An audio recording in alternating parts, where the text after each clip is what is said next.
My dear Masala podcast fans, I've written a book called Bad Daughter. You surprised by the title? I think not.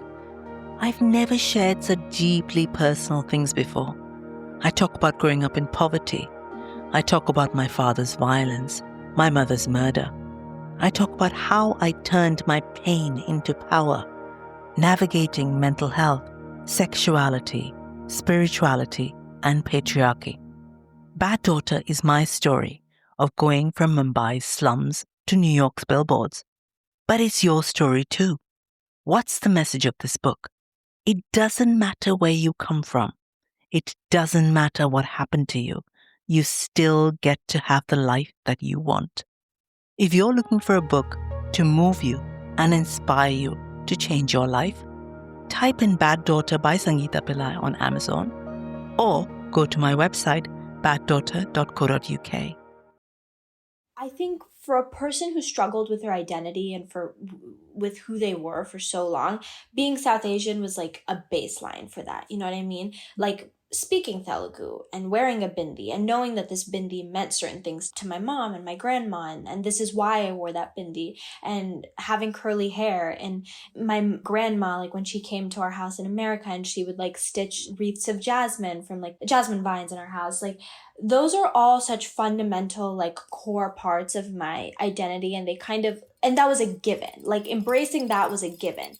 Besharam, Badtameez, Chi Chi, Gandhi, Jalhata, Toba Toba, Oho, Bad Beti.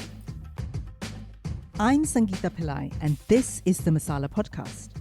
This multi-award-winning feminist podcast for and by South Asian women is all about cultural taboos, from sex, sexuality, mental health, menopause, to nipple hair, and more.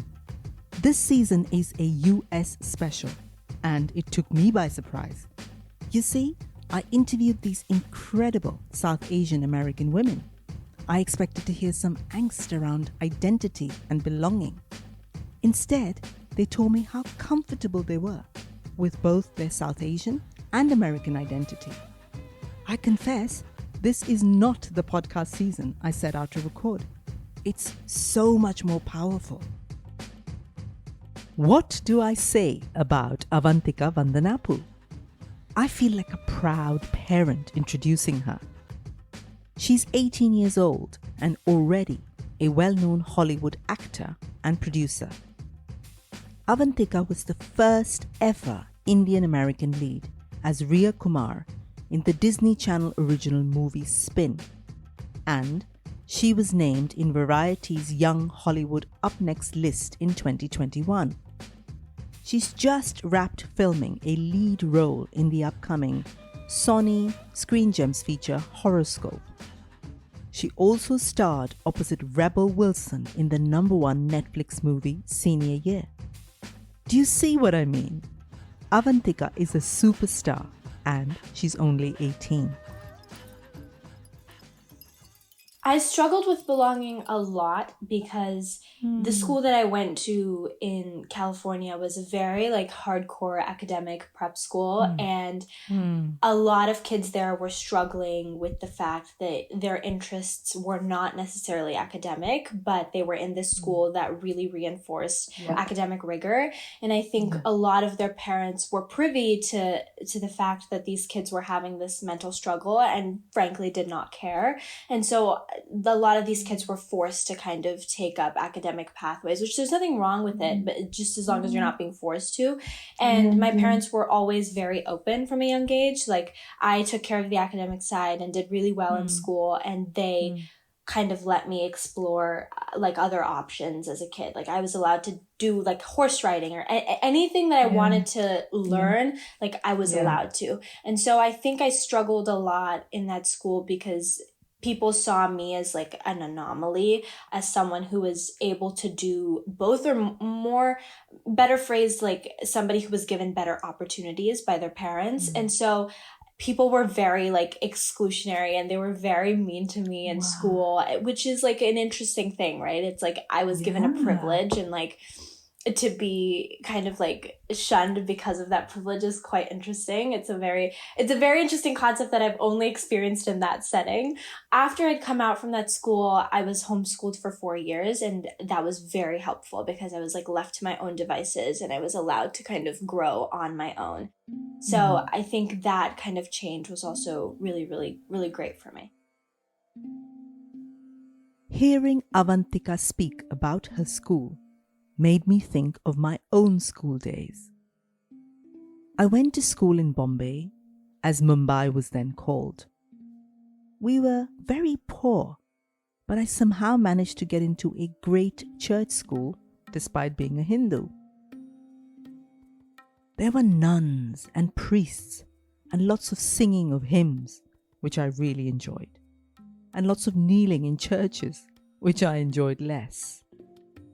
I remember walking to school, my grey pinafore and white shirt already sweaty in the early morning sun, and in the monsoon, intentionally forgetting to take an umbrella so I could get soaked to the skin on the walk back home in the warm, fragrant rain. I remember jostling for space with the other 80 kids in a class. And yes, that sort of number is really normal in India with its massive population. I also remember being tongue-tied and super shy. There was a lot of trauma at home.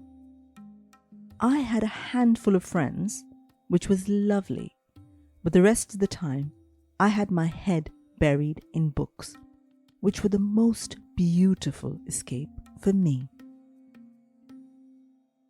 It's so incredible hearing you speak. You'd think that if you were among kind of kids who were like you and came from the same background, that it wouldn't be as bad as, say, going to a school full of white kids who didn't really understand your culture. Right. Here you are surrounded by other people like you, but they have a problem with you because you're allowed to do stuff they're not allowed to do.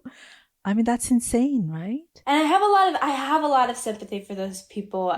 Because like I see them now and they're all like still on those career paths that their parents put them on when they were 9, 10. And so like I get where the kind of like disdain for me comes from. But I think the best case for what was good for me, instead of like sitting there disliking my environment, was to just leave, which is what I did. No, that's hard. So you started your career in Telugu films. What age was that when you moved back to India to pursue that career? 10. I was 10 years old. 10. And do you remember what it felt like when you arrived from America into that world? Yeah, it felt kind of, I think when I landed in it, I was, up until that point, I was visiting every year. So it wasn't like India was this foreign place for me. Yeah. But I remember like walking, when I first went to India, the first film that I was set to do tentatively was a film where I was with 2 other kids and we were shooting in a rural village with this very big named actor. And I kind of wasn't exposed to a film set directly. Like this was a very homely experience of like rehearsing in a village and doing like a lot of workshopping and like bonding with these kids. So I feel that I was personally like eased into it. It wasn't like thrown at me. And I didn't end up doing the film for like complicated reasons, but I had done these workshops for like almost close to a month. And so that was like, I guess, kind of my introduction into like how the film business works.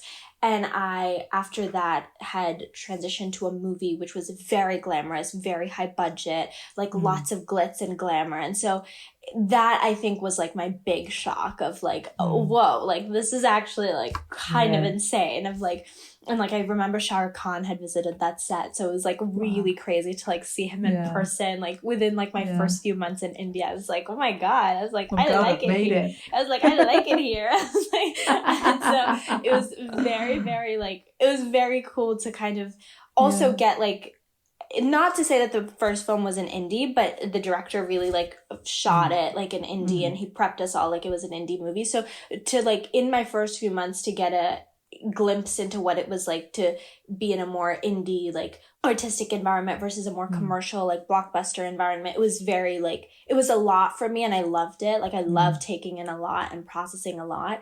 It made me really happy and it kind of cemented the fact that I like would like to spend a long time in this industry. And then a couple of years down the line, you moved back into Hollywood, right? You kind of decided to do that. How did that happen? So when I was in India, like the original reason why I decided to pursue a career in India was because at the time there were just not very many opportunities for people in like Indian people in America, and it just wasn't realistic to ask my parents to move to LA for something that I had just taken up, and like I didn't really see much chance for me to succeed.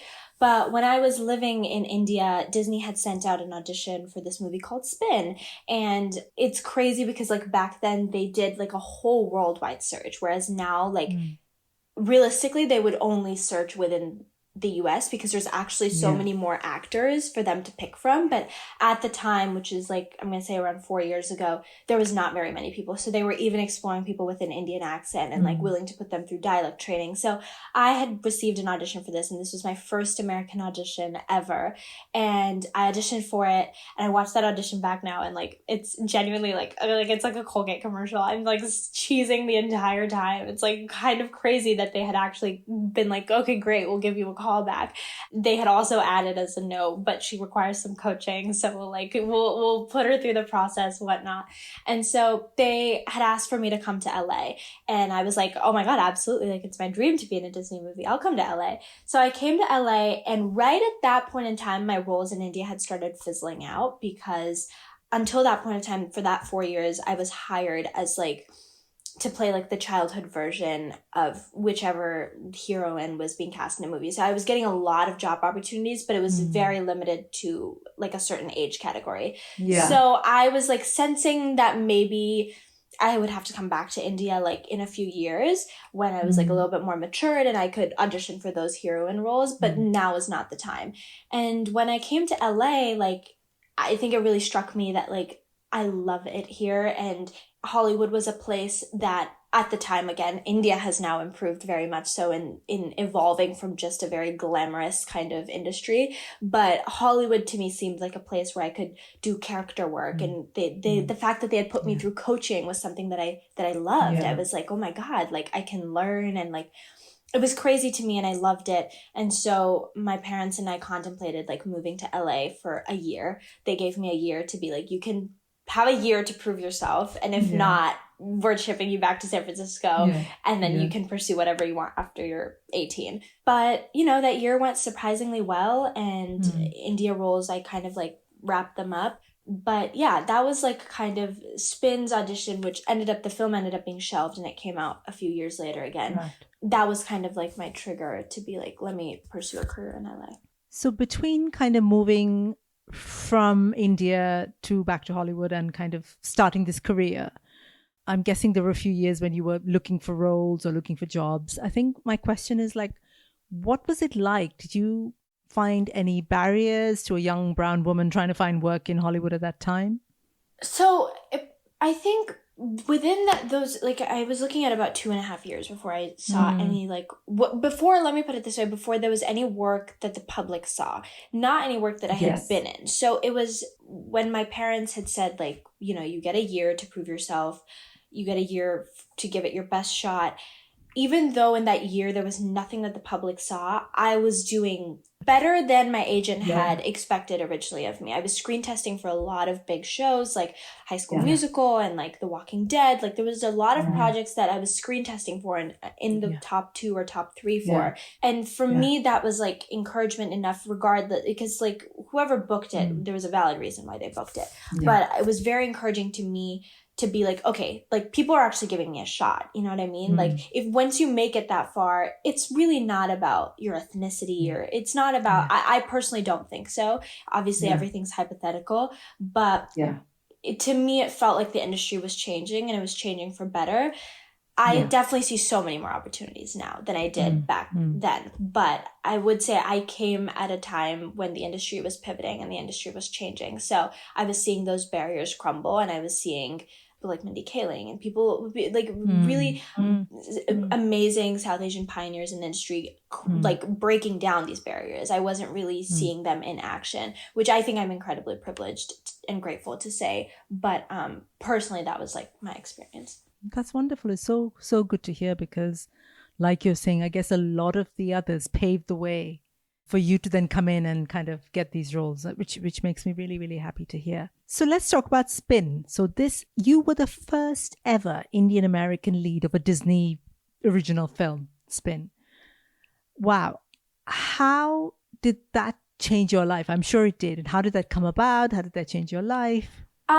So the audition had come back 2 years later, and I was in the room again, which was very, very exciting for me to, like re-audition for this film that had kind of like propelled my journey in LA. Yeah.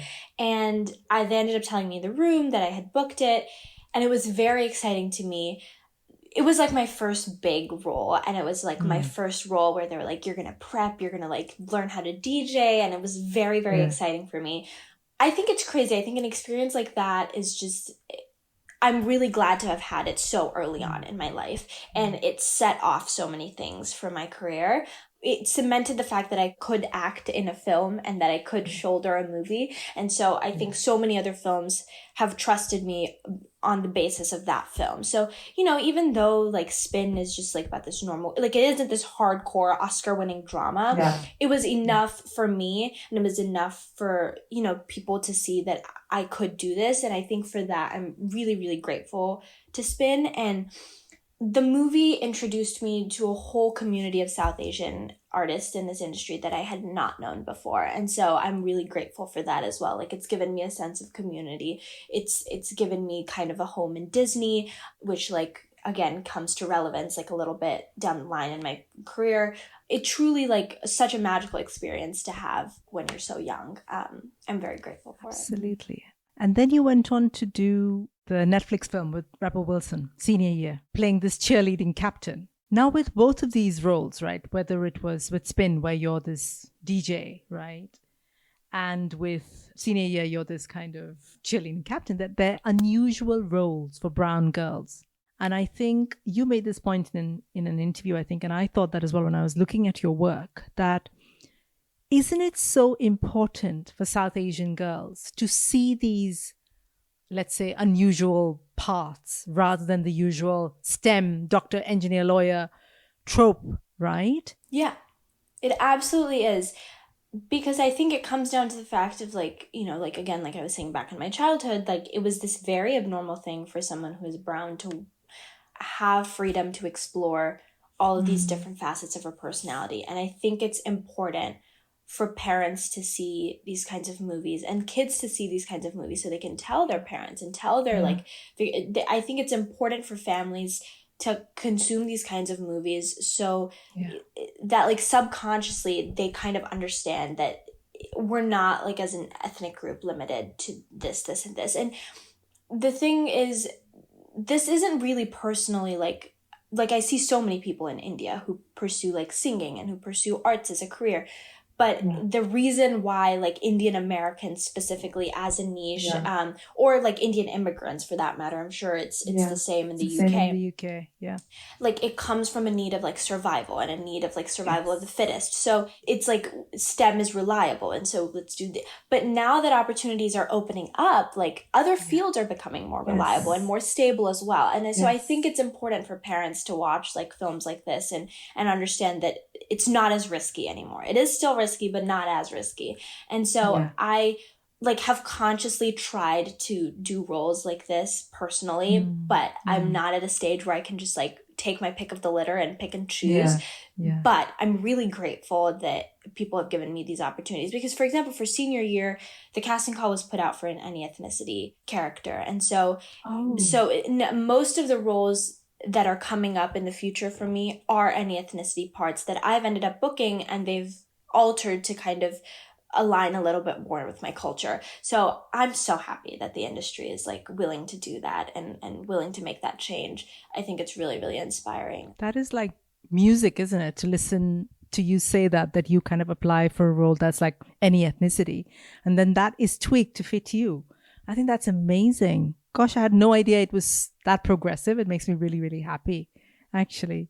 I'm guessing from the little that you've told me about kind of your family and the way, they were in school, that I guess you never had that kind of pressure to be the traditional STEM girl.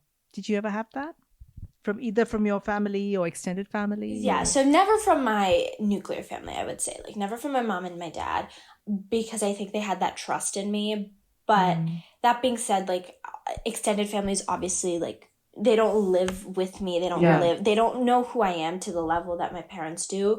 And they've always had opinions on the fact that my parents sent me into this industry. So no one ever like explicitly was like, you have to be good at academics, you know, but the fact of like the repeated questions to my parents of like, is she still doing well? And says like the concern with like the way that they let me kind of explore this was enough to like pressure me into being like, you should never let like this side of you die, and you should never let this side of you completely crumble, which I respect. Now, like, I'm really happy, like, being in this industry, I see that an academic background is also very, very helpful, and it kind of maps out your way intellectually. And now that I'm kind of really interested in the business side of the industry as well, it's helpful to have this background.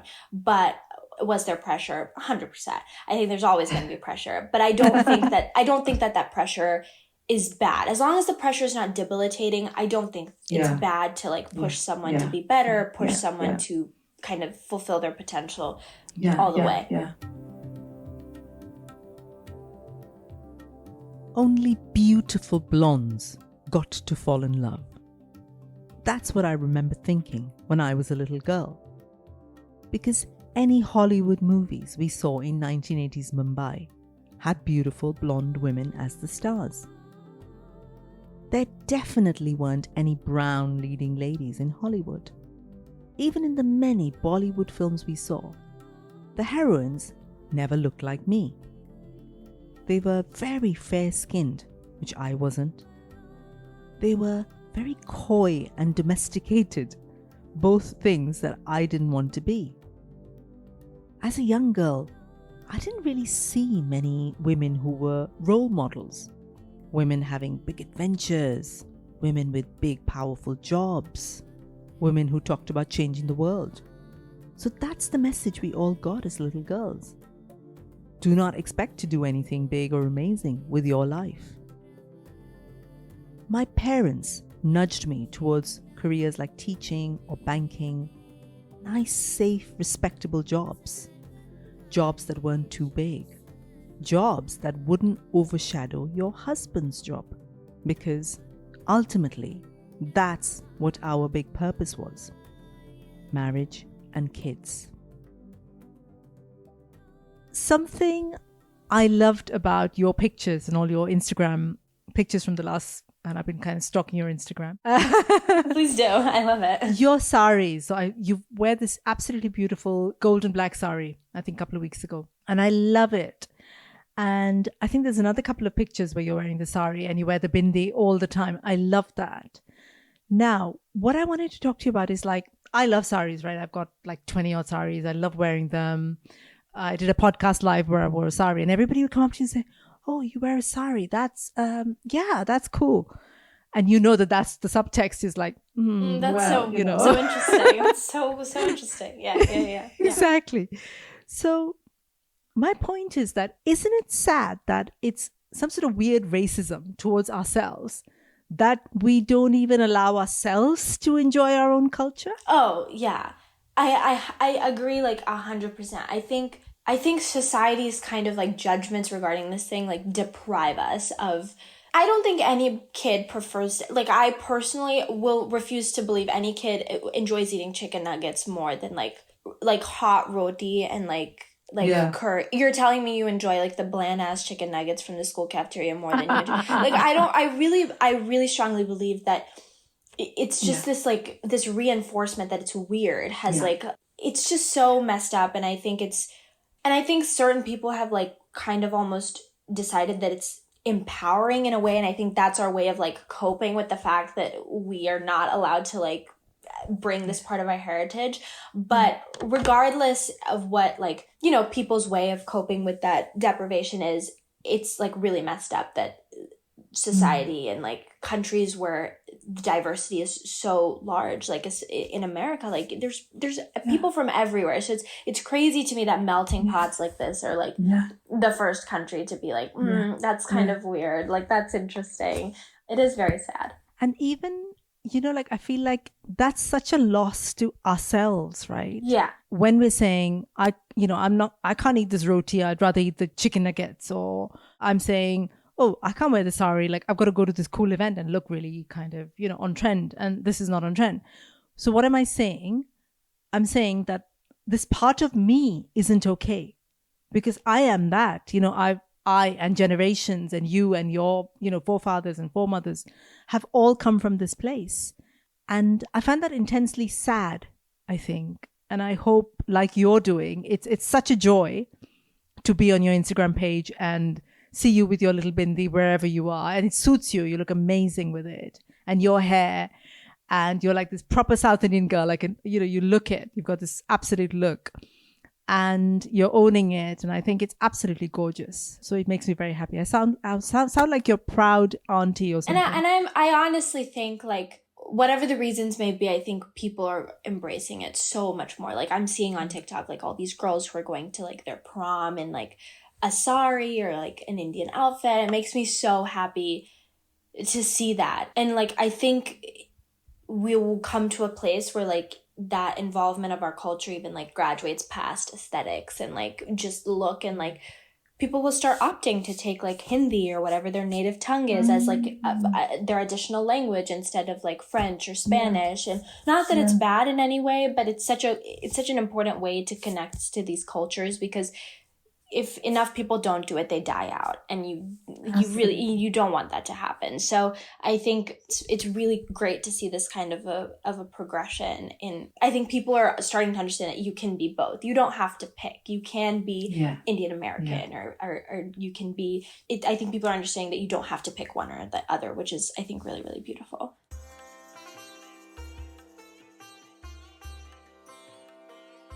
Saris. How do you feel about them? Would you wear one to a fancy black tie event? I didn't for many years. When I first moved to the UK 18 years ago, I moved all my gorgeous saris to the back of the wardrobe. I felt like they weren't appropriate for my new life in the Western world. If I got invited to a formal do, I'd always wear a dress, never a sari. I was thinking to myself, when did I start to believe that a peacock-hued silk sari was any less formal than a boring black gown? I guess at some point I was made to feel like saris were, too ethnic or too different. On the rare occasion when I did wear a sari, I'd be told by other South Asians that I was brave to wear one. Well, I have become braver in the past few years. I've started to reclaim my saris. I wear them everywhere now. I wear saris to big awards do's, where I stand out like an exotic bird among a sea of ordinary grey birds. I wear them very intentionally when I host my live podcast shows. I want everyone to see that I'm proud to wear my saris from my culture.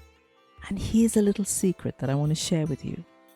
Nothing makes me feel as sexy and female and powerful as wearing a sari. Even with some people, I think it's the parents who choose this kind of idea of like, okay, we now live in America or the UK, and so we must now fit in. Because it's, again, the survival response, right? It's like, I've got to fit in and be part of this place. Otherwise, I'm not going to survive. Right.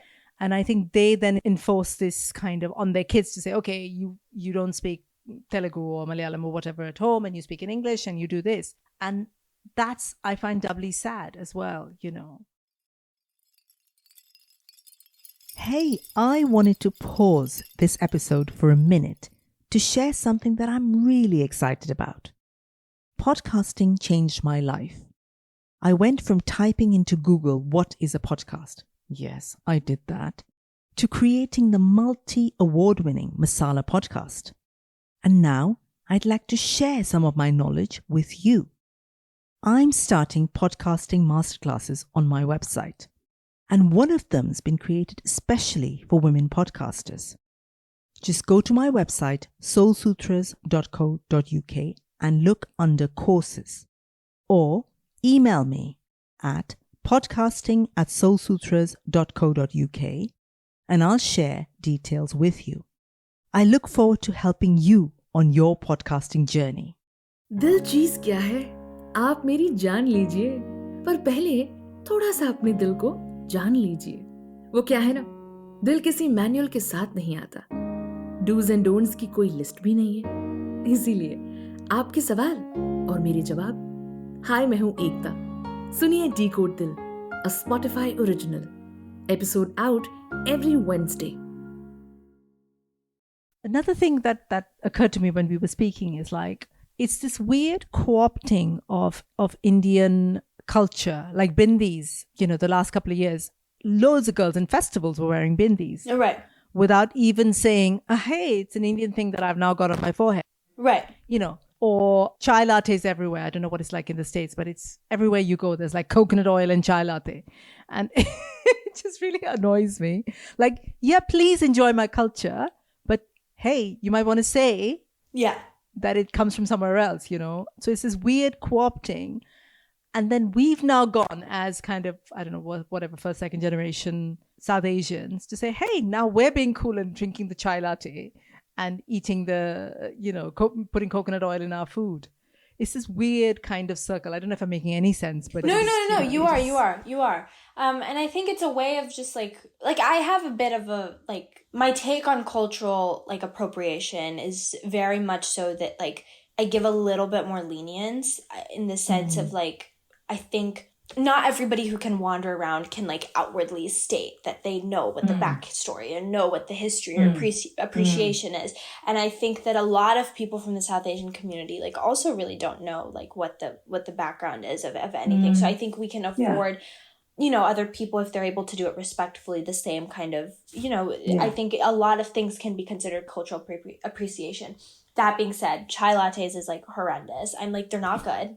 You're not doing it right. I'm like, if you do it right, it's a different question. You know what I mean? If you do it right, it's appreciation. If you don't do it right, it's not. It's gone past appropriation. It's like butchering. You're butchering chai lattes. And I think the same thing, like, applies to, like, bindis at festivals. I think the reason people were so agitated by it was because it was being done in loads and loads. And you know there's no way this many people gave attention to what the bindi actually is and what it actually means. And, like, so many people, like, if I knew girls who wore bindis to school and stopped wearing it after 2 days because of the fact that people were making fun of them. Like, I went to a public school for a certain point in time and it was not okay. So I think people get triggered by stuff like that, which I think is completely valid.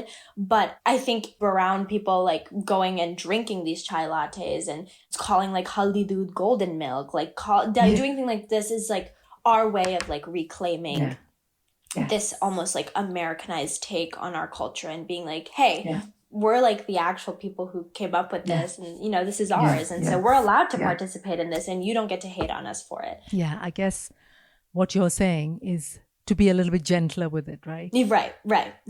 Yeah. Gentler with the people who, you know, gentler with the brown people who are buying a chai latte when, you know, I think somebody would be like, why can't you just, like, you should know how to make it on your own. And you shouldn't be, you know, you shouldn't be, like, involved in all of this. And to be a little bit gentler on even the, you know, like, white people who might be drinking a chai latte, you know what I mean? Like, to be a little bit kinder and a little bit more, like, lenient with everyone. I like that.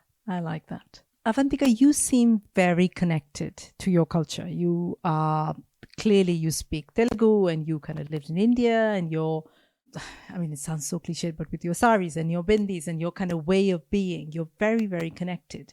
What does it mean to you to be South Asian? Like, what is this connection for you? What does it feel like, smell like, taste like? I think being South Asian is, like, has given me this really, I mean, there's so many different factors. And I think it's this really cool sense of community and this really, I think for a person who struggled with their identity and with who they were for so long, being South Asian was, like, a baseline for that. You know what I mean? Like, speaking Telugu and wearing a bindi and knowing that this bindi meant certain things to my mom and my grandma, and this is why I wore that bindi, and having curly hair, and my grandma, like when she came to our house in America and she would like stitch wreaths of jasmine from like jasmine vines in our house, like those are all such fundamental like core parts of my identity, and they kind of, and that was a given, like embracing that was a given. And so it gave me kind of this sense of belonging when I was struggling to find any. And now, like, I think every aspect of my identity has been able to build off of that, because I already walk with the confidence of like, I know who I am to an extent, and I'm figuring out the rest of it as I go. But it's kind of redirected this sense of like being lost that I felt when I was really, really young. And learning Kathak and learning Kuchipudi, like these were things that I learned as I was growing up, along with ballet and along with jazz, but it all kind of like cemented a very good foundation for me. And I think being South Asian is carrying like centuries of really amazing culture and really amazing traditions. And being South Asian in the modern world is like making those your own and taking the cultures and traditions you want, because there's no way you can uphold all of them in the current day world. Some of them just don't fit, but a lot of them are so moldable. And I think that's what's really beautiful about culture like this. It's timeless in a sense, if you give it the space to be.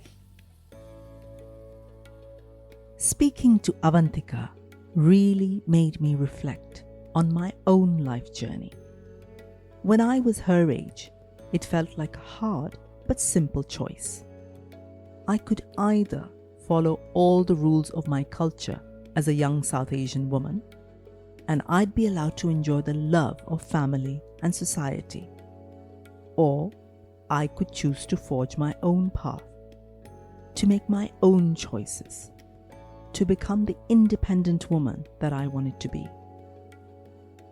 But I would lose the love and connection of family and culture and society. I made that second choice, and I have no regrets. But there's also been a lot of angst and a sense of loss in the process of finding my own voice, of becoming the woman that I've become. Now that I'm older, I'm making a conscious journey back to my own culture, to discover my own roots. I'm starting to celebrate the food from Kerala that I grew up eating. I'm starting to enjoy speaking the language that I spoke as a child. The words feeling so achingly familiar as they roll off my tongue. But this journey of coming back to my roots has been a long journey, and often a painful one. So, when I hear Avantika speak with such ease about celebrating her culture and her bindis and her saris, her effortless integration of all these various parts of her identity, it fills me with such joy. And I give that credit a lot to my parents, because, you know, like this is like a constant thing, right? Like, where do you draw the line? What do you conform to traditionally? And what do you say, this is not going to work for me, right? And your parents are obviously going to have different opinions on what you should culturally conform to, and you're going to have different opinions about what works for you. And my parents like always kept like an open-ended discussion. I'm not saying that they just like let me do whatever I want, but like even yesterday, my mom and I were having a discussion of me being like, you know, like, this is what I think it means to raise my kid like culturally Hindu or culturally Indian. And she was like, no, I think this also needs to be a part of it. And I was like, I don't believe that. And the fact that she kept the discussion like open-ended and let me have that, work through that with her, it kind of created a very healthy environment for me to not grow resentment towards my culture and not completely hate it, and to see that I can pick things that I like and that I love and keep those in my life without having to take everything. No, absolutely. Just to give you context, like for someone like me, I grew up in India in the 80s, very, very traditional family. So I was the first girl in my family to go to university, to have a job. They were trying to get me married off when I was about like 19. So I was like, I'm not having any of that. So it was literally a walking away from my kind of heritage. I'm like, I reject all of this because you're not letting me be the person I am. And it's only now that I'm much, much older that I've been able to go back to it to say, hey, hang on a minute. Not all of this is evil. Right. Yeah. Like, I love this bit and I love this other bit and I'm choosing this and choosing that. I agree. And I think it's like people like you who have gone through both sides of the equation, like seeing the beauty and being able to pick everything you love and understanding that you don't need to take everything. I think it's people like you who will raise like kids who are able to like appreciate, see the beauty in certain aspects of their culture without hating all of it. Thank you for that. Thank you. You're going to be the star and producer of A Crown of Wishes, which is a fantastic new Disney film by Roshni Chokshi. Is that right? Yes, she's the author of the book that we she's the author are of the adapting book, it from. Correct. And you are, remind me how old again? When I optioned it, yeah, I was 16. So you're 16 and you're going to produce a film. I mean, how cool is that? And this new Disney princess is a different sort of Disney princess, isn't she? Tell us a little bit more about that. So I was 16 when I optioned it, and I'm 18 now. So it's been 2 years. So I've had like 2 years of time with these books, and Roshni Chokshi did like a phenomenal job of developing this universe of which this trilogy of books takes place in. But she's a really cool princess in the sense that she's very in touch with her strength, and she's very in touch with her power, and she's not afraid to be unlikable. But she's not unlikable, which I love. I love that. I love characters who are like not afraid to be unlikable, but they're still somehow like they still connect to you as an audience, because we do need to see unlikable characters, but it's very hard to watch them. And so it's very important to me to have, because this is a character that like young girls are going to watch, and I want them to love her. I don't want them to hate her and see that like, oh, I don't like her, I can't stand her. I want them to enjoy her presence, and I want them to see her as like their big sister. But she's fearless, and she's so strong, and she's incredible, and she's uplifting of other women, and she's this just really amazing character in this world of like ancient India, which I think again like reinforces the fact that, you know, progressive ideals can exist in this seemingly traditional world, because, you know, I personally like pre-colonial rule, pre-British invasion, like this is what India was like. And so I think they set us back long, long ways. And I think this series is kind of meant to bring back like what India was like really in its like prime or in its ideal situation, and how women were really allowed to explore themselves. And so there's so many characters other than her. There's a character named Asha, who's this amazing, queer, beautiful Vishakanya, and she's like an assassin come dancer. Like she's really, really cool. And so I think this show is filled with a lot of amazing female characters, one for everyone. Like if you don't particularly relate to Gauri, like I'm sure there's someone you're bound to like find yourself within. I love that. First of all, a Disney princess who is brown, who's South Asian. I mean, that in itself is like revolution, you know, because we've all grown up with like blonde, blue-eyed Disney princesses. So that is amazing. And to me, it makes me so happy that like this whole generation of young brown girls are going to grow up and watch someone like that on screen. And that's going to be their idol. And I think that's super, super exciting. And I think the other thing you touched on, which is as women, our first role is to be likable, is to kind of please other people, to be like pliant and to be smiling and to be pretty and to be all of these things. And young girls growing up, all of us internalize these ideas that to exist in the world as a girl, I have to be all of these things. I have to get people to like me most of all. And to challenge that assumption for a young girl, I think is super, super important and quite, again, revolutionary, I think, because I don't think I've seen any characters like that.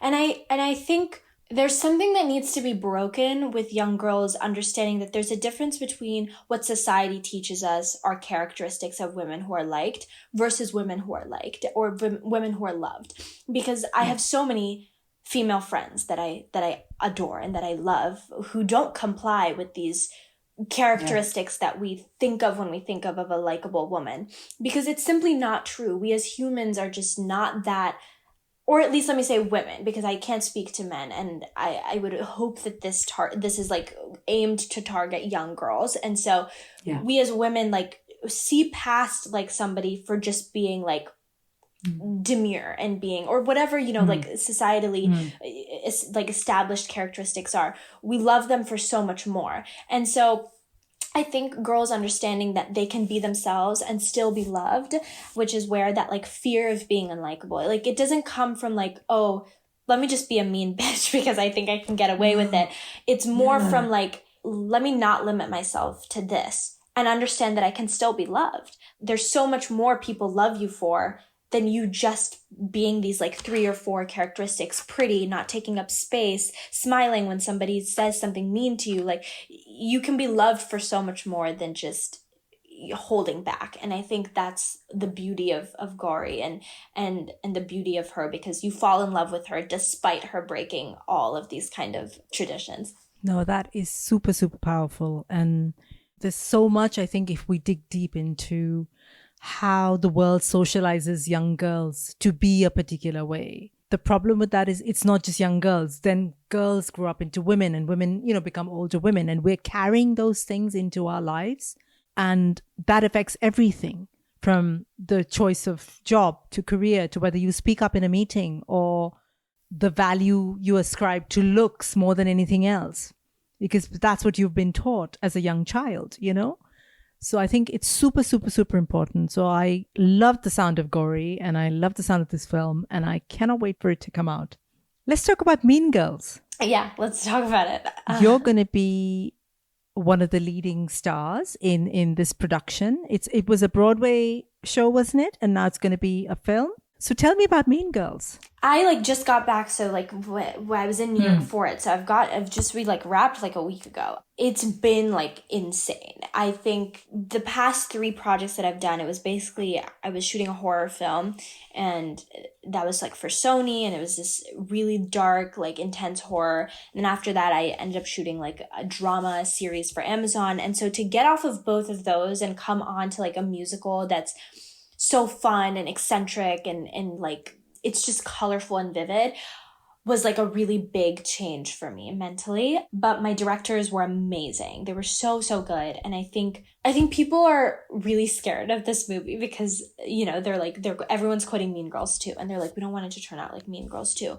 But I think what people are forgetting is that Tina was not involved on Mean Girls 2, and she was there every day on set for this film, and she really guided this project and put her heart into it. And our choreographer Kyle and our directors Art and Sam, everyone was just so involved, so amazing. People poured their heart into this movie, and I could feel that every day on set. And it was such an amazing experience to sing for the first time in a movie, because I had only been a shower singer up until that point. And so to sing for the first time in a movie was really amazing. To dance, I had grown up being a dancer, so this was my first musical film back from Bollywood. So that was really, really amazing. And to dive into this character, which is just so iconic and so funny, and she's ditzy, but she's kind, and she's I love Karen. And she's always been my favorite character from Mean Girls. And so to be able to play her now is kind of surreal. And I hope people like my take on her. I'm very nervous about this, but I hope people are happy with what I've done. Tell me this. When other young South Asian girls, brown girls sitting in the US, in India, in the UK, see on their TV screen, what do you think it does for them?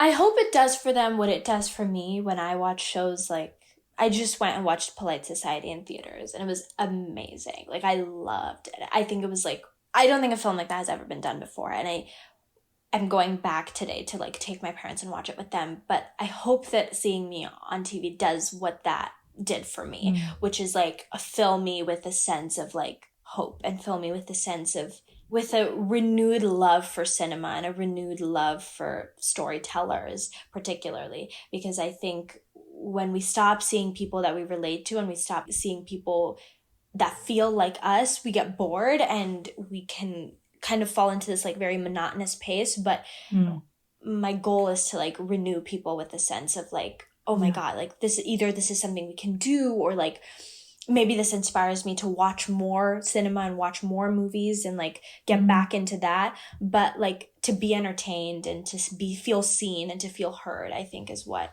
my goal is, hopefully. So let's think for a moment, we've got Avantika sitting here who's like, I don't know, 4 years old, 5 years old, something like that, right? Yeah. And we've got Avantika sitting here who's 18. What would you say to her? Maybe when you were in that school, the one you were telling me about. I struggled, I think that was my peak of imposter syndrome. And so I think that was the biggest thing that was plaguing me. It was I don't feel like I'm worthy or talented enough to be successful in the film industry, and I don't feel like I'm smart enough to succeed in STEM. Yeah, I was succeeding in school, but I didn't think that made me qualified enough to be a neurosurgeon. And so I think what I would tell that Avanti is to be confident in the fact that you'll find your own intersection of both of those, and you don't need to be 200% good in either of them. You need to find your niche, and if you feel like an imposter in the room that you're currently in, leave, find your own room, make your own room. And I think that I've begun to do that. And I would tell her that you're on the path of doing that. So trust in that, and trust in the fact that there are people around you who will guide you into finding your own space, but focus more on that rather than fitting into whatever space the world has decided to force you into. That's beautiful. You've spoken a little bit about imposter syndrome, right? And I know every single creative person that I know has it. It's just such a part of this dialogue, right? What do we do, or what do we say to ourselves? What have you found that's useful when that voice kicks in? I think that what comes with imposter syndrome is it's not the imposter syndrome itself. It's never the complex or the syndrome itself, that it's the pain that comes with it. I've always reminded myself that pain, as stupid as it sounds, there's been so much trauma that this is the only way to cope with it, is to remind yourself that it's so human to feel these things, and that's a blessing in and of itself. It's oh, I feel like an imposter, but I'm feeling something. I've been in states of depression where I've felt nothing and I felt numb. So feeling something, even if it's a complicated feeling, has been really beneficial to me, because I'm okay, at least I'm feeling something, and at least I'm processing this emotion in a healthy way. So that's what I tell myself when I feel like an imposter. I'm you're in the thick of being human, and that's really, really cool. And this is just an experience, and this is something that you'll grow out of, because I've grown out of everything that I've badly experienced, even though at the time I thought that I would never be able to. So I know that I'll grow out of this, and it'll happen at some point for me. And until that point, I'm enjoying being complicated and enjoying having weird feelings and complicated feelings until that point. I love that. Thank you for sharing. What else has been complicated? I mean, if someone, say, looks at your Instagram or looks at your kind of various credits for films, you're oh, wow, amazing life, and it's all going so well, Have there been any challenges along the way?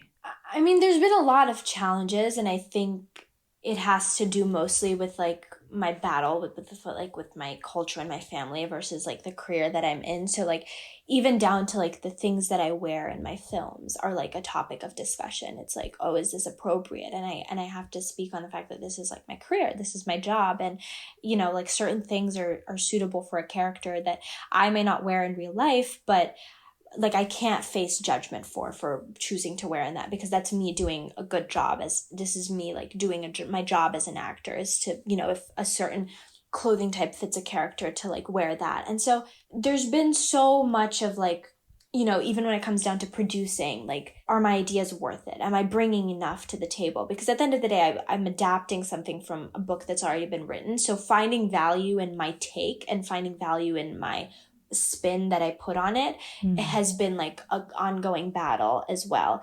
Finding value in my own voice and not just feeling I'm this person who's doing a job, which is what I'm doing. But I also need to understand that I bring something to it, and I still don't think I fully comprehended that, even though I'm saying it out loud.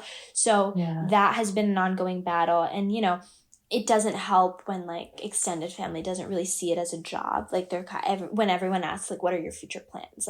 Oh, you want to continue you want to do this? And I'm well, it's a job. I make good money. I'm very successful. I work really hard, and I may not be a superstar, but I'm a working actor, and I would hope that there's this level of respect given to it. So, fighting with that, hoping that my parents are still proud of me throughout all of that. There's just been a lot. And so I think that applies to anybody. I think successful or unsuccessful, there's just always a lot going behind the scenes. And that's what's fueling us to keep going on in life, I think. I guess that's being human, isn't it? Yeah, it is. Yeah, it is. It absolutely. There's always stuff to navigate and kind of go through. You mentioned depression. Is that something that you've suffered from in the past? I was very young when I was like, it was during my period in India where I was, you know, it was the first year was actually really great. But I think after that, like, I had started to realize, like, I have no friends. Like, I work with adults every day and I don't go to school. I don't have friends. And when I'm not working, I'm just sitting at home because I don't have friends. And I feel like no one really understands me. And I was like going through things about identity and I was going through all these like questions and left to nothing but my own devices. And there were a lot of things happening, like, you know, within my surroundings as well that propelled that. But, you know, I got out of it. And I think that's all that really matters.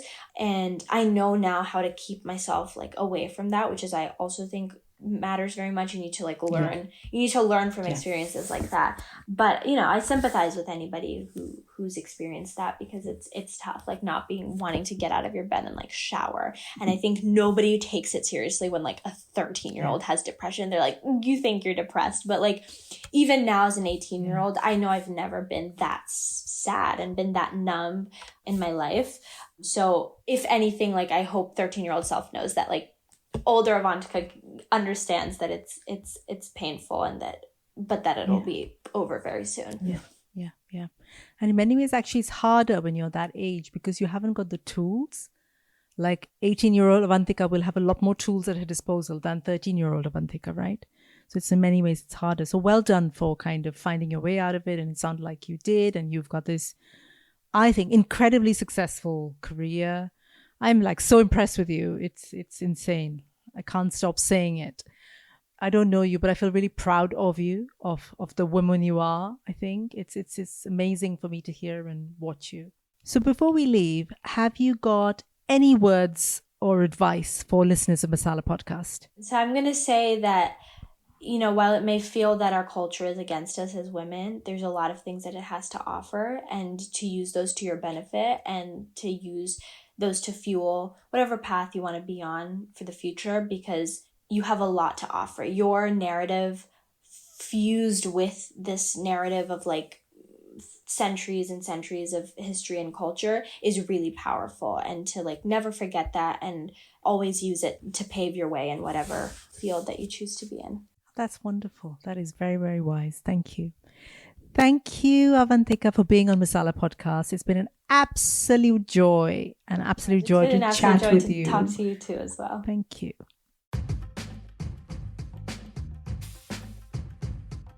Thank you for listening to Masala Podcast. Masala Podcast is part of my platform Soul Sutras, dedicated to celebrating and supporting South Asian women.